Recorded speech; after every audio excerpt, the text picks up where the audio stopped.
Je passe toutes les fréquences en revue de chaque oiseau.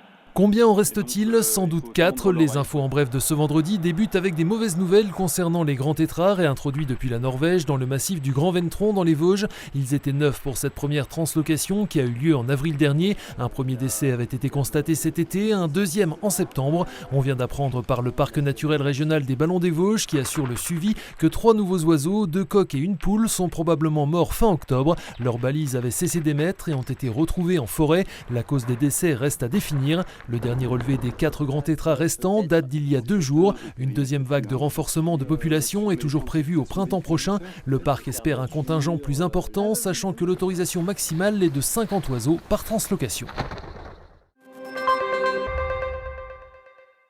Alors que l'été 2024 a été le plus chaud jamais enregistré dans le monde, le Conseil départemental des Vosges continue son travail en faveur de la transition écologique. Il organise le 13 novembre la deuxième édition de son colloque des solutions pour l'écologie, présenté en milieu de semaine. Inscrite dans le plan Vosges Transition écologique, cette rencontre avait réuni il y a un an plus de 150 techniciens et élus au centre des congrès d'Épinal. Cette année, ils sont déjà 90 inscrits et assisteront aux présentations de 2 grands témoins, la docteure en psychologie environnementale Delphine Labouze et l'ancien maire de Salles dans le Bas-Rhin, engagé dans ces thématiques, Jean Vogel. Au programme de ces 4 tables rondes, la biodiversité, la gestion des forêts, des déchets ou encore de l'eau, avec un objectif posé par le gouvernement entre 2023 et 2030, faire 10% d'économie d'eau dans tous les secteurs.